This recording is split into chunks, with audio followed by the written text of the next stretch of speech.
We invested in the future. We talked about your old housing stock, passed a $300 million bond, which renovates, weatherizes these homes. They're beautiful, but they're also not energy efficient.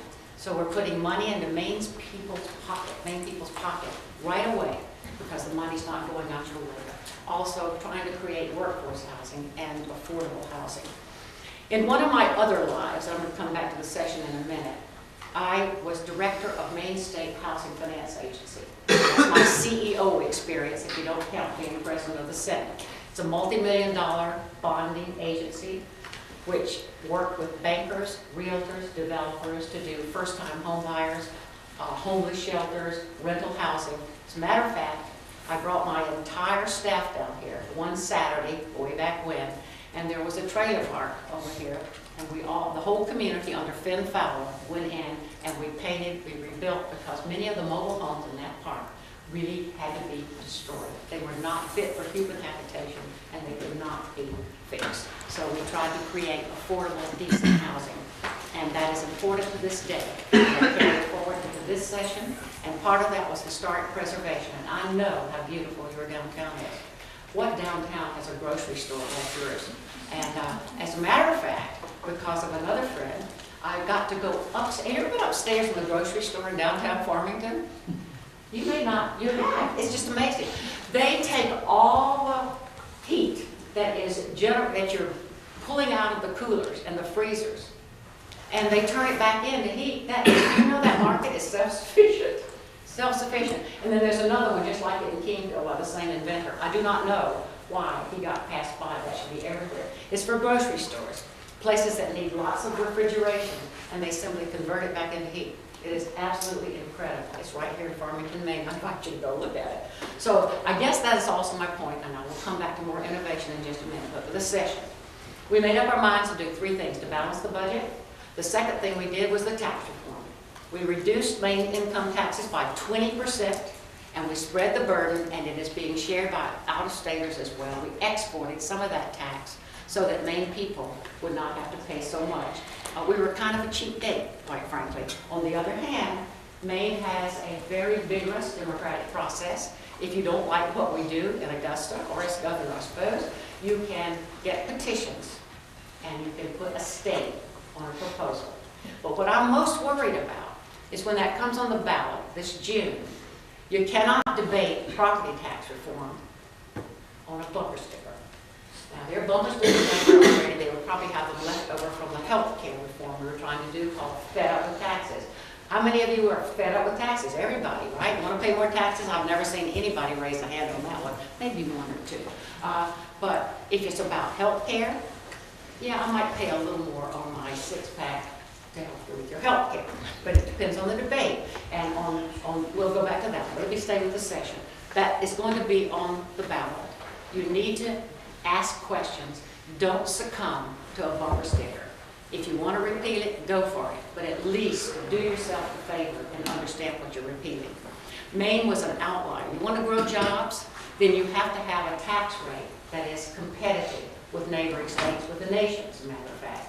Most of our businesses are small business. Many of them pay their taxes through Subchapter S, through the income tax. So this was a direct tax cut to business and to capital gains, hoping that people would reinvest in the state of Maine. So we got it done. It will be on the ballot. Something else we got done, which also got on the ballot, has been dealt with.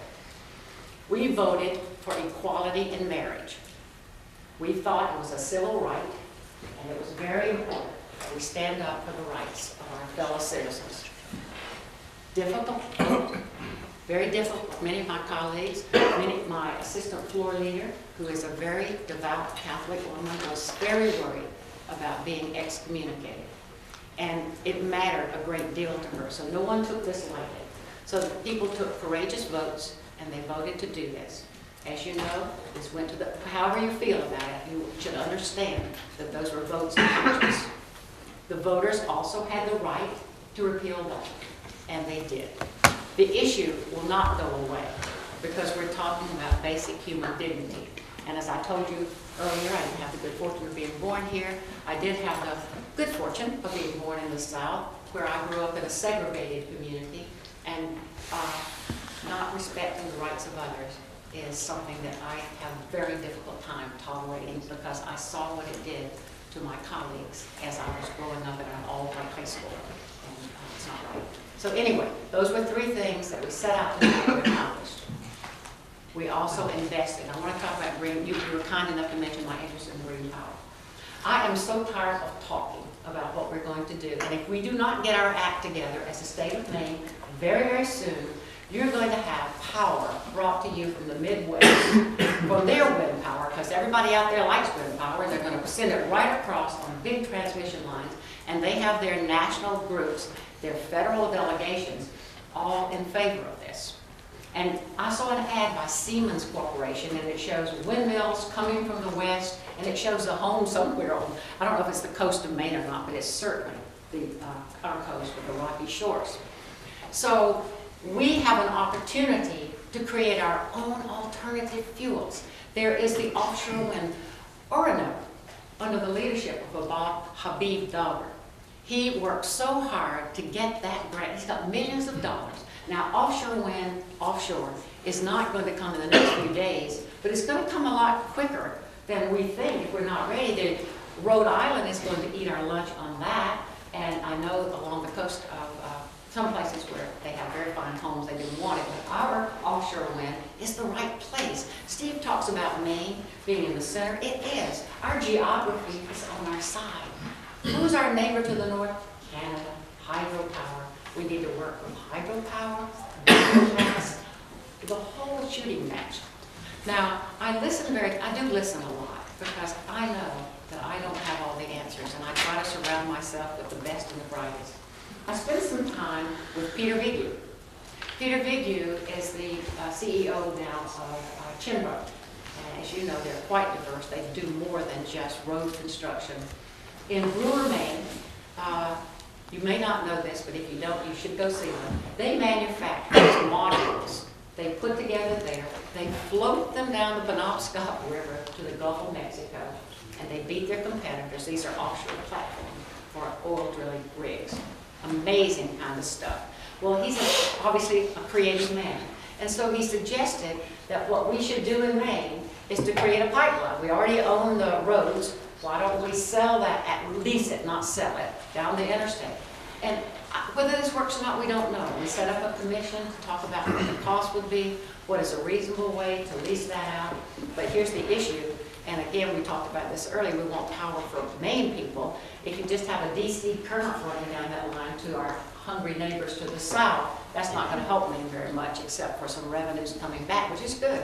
But we need to have some stations or something that will allow some of the current to be offloaded here in Maine. So if we can get these energy costs down, if we can sell our excess energy to New York and Boston and others, and this was his proposal, we can invest it in healthcare. We can invest it in the university. And this is very much what Maine is. It builds on our natural resources. It builds on our concern for the environment. You don't sacrifice it all. I agree with you. If Maine starts to look just like New Jersey, or South Carolina, or any of those other places, give up your tourism because they come here not to see what they left. And yet we want people to earn a living.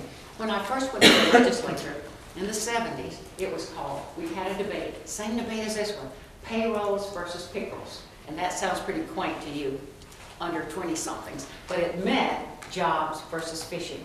And it is not an either or thing. We can have both if we